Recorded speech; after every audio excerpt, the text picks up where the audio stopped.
Radio direction finding. Radio direction finding यानी कि RDF, radio direction finding जिसे DF यानी डायरेक्शन फाइंडिंग भी कहा जाता है।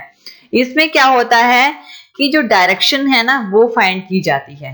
कैसे, वो हम इसमें करेंगे। इसमें क्या डायरेक्शन जो होती है, जो रेडियो सिग्नल से आती है, उस डायरेक्शन को अराइव किया जाता है। जो रेडियो डायरेक्शन फाइंडिंग होगी उसकी एक ये एडवांटेज है कि जो रेडियो वेव होती है वो प्रोपगेट करती है ट्रांसमीटर और रिसीवर के अलोंग, किसमें, एक सर्कुलर रूट में, जिसमें एक सर्कुलर रूट होता है। और सर्कुलर रूट में कैसे, वो भी मैं आपको बताती हूँ कि इसमें देखिए क्या होता है कि इसका यूज ज्यादातर नेविगेशन, एरोप्लेन्स, इन चीजों के लिए किया जाता है। ये एक अननोन ट्रांसमीटर को डायरेक्शन प्रोवाइड करता है।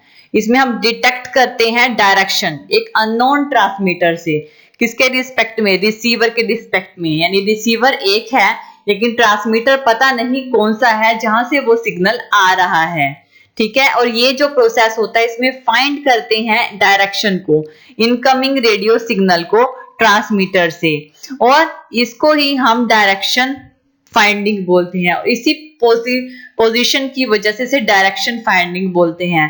अब मैंने इसमें बोला है अननोन ट्रांसमीटर। अननोन ट्रांसमीटर क्यों कहा गया है, क्योंकि जो एरोप्लेन्स होते हैं, जो शिप्स होती हैं, नेविगेशंस होती हैं, उसमें जो व्हीकल्स, जो एरोप्लेन यूज किया था, जो शिप्स यूज हो रही हैं, वो मूविंग स्टेज में रहती हैं। तो वो क्या एक ही ट्रांसमीटर से अपना सिग्नल नहीं लेती, वो जिस भी ट्रांसमीटर से सिग्नल लेती है उसको हम अननोन ट्रांसमीटर कहते हैं, क्योंकि उसका सिग्नल चेंज होता रहता है। और इसमें इन्वॉल्व करते हैं रेडियो वेव्स को। इसका जो नेम है रेडियो डायरेक्शन फाइंडिंग, इसी वजह से ही बोला गया है। इसको सिंपली DF यानी डायरेक्शन फाइंडिंग भी बोलते हैं। और इसका ज्यादातर मैंने बता दें एरोप्लेन्स में इसका ज्यादा यूज किया जाता है, शिप्स में, नेविगेशन में, जो कि ऑब्टेन करते हैं अपनी लोकेशन को और डिटरमाइन करते हैं डायरेक्शन को, रेडियो वेव्स को, ठीक है। और इसमें क्या है कि ये जो होती हैं डिटरमाइन करती हैं अननोन ट्रांसमीटर को, ठीक है। जैसे कि हमारा एक ट्रांसमीटर है, ये क्या करेगा, ट्रांसमिट करेगा एक सिग्नल, लेकिन ट्रांसमिट कर रहा है तो साथ में कोई रिसीवर भी तो होगा, एक रिसीवर को ट्रांसमिट करेगा। एक एरोप्लेन जो कि पीछे से आ रहा है उसे रेडियो वेव्स की जरूरत है, ट्रांसमीटर ने रेडियो वेव ट्रांसमिट किए, लेकिन एरोप्लेन क्या करेगा, इस ट्रांसमीटर के सिग्नल को लेगा जो कि अननोन ट्रांसमीटर है, लेकिन ये एरोप्लेन आगे चला गया। जब वो आगे चला गया है तो उस ट्रांसमीटर से दूर हो गया, इस ट्रांसमीटर से दूर हो गया, इसके कवरेज एरिया से बाहर चला गया, ठीक है ना। इसका मतलब तो यही है ना कि ये एरोप्लेन इस ट्रांसमीटर से दूर जा रहा है तो इसकी कवरेज एरिया से बाहर जा रहा है, जहां पे इसकी कैपेसिटी है, कैपेबिलिटी है। ऐसे ही जब वो आगे जाएगा तो आगे जाके इसको किसी और ट्रांसमीटर का सिग्नल लेना पड़ेगा जो रेडियो वेव है, तो ट्रांसमीटर जो होगा वो अननोन होता है, किसके रिस्पेक्ट में, रिसीवर के रिस्पेक्ट में, क्योंकि रिसीवर तो एरोप्लेन में ही है जो वो रिसीव कर रहा है सिग्नल, लेकिन जो ट्रांसमिट हो रहा है वो किसी और एंटीना से भी लेगा।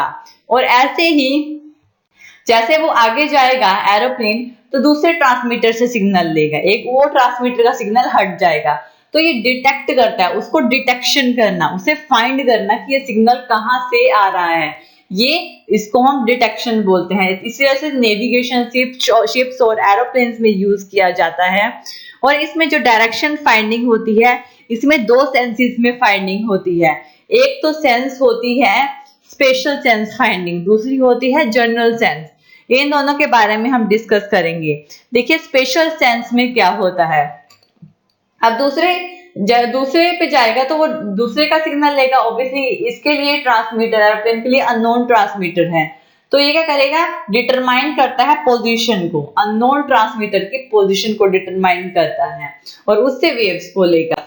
अब देखिए कि जो स्पेशल सेंस होती हैं, स्पेशल सेंस रेफर करती हैं प्रोसेस को, यानी कि उस प्रोसेस को स्पेशल सेंस में हम जानते हैं कि जो सिग्नल आ रहा है वो कितने डिस्टेंस ट्रांसमिशन पे आ रहा है, यानी कितने वो ट्रांसमीटर कहाँ है और कहाँ से आ रहा है, कितने डिस्टेंस पे है और कितने डिस्टेंस से सिग्नल आ रहा है, ये स्पेशल सेंस होती हैं।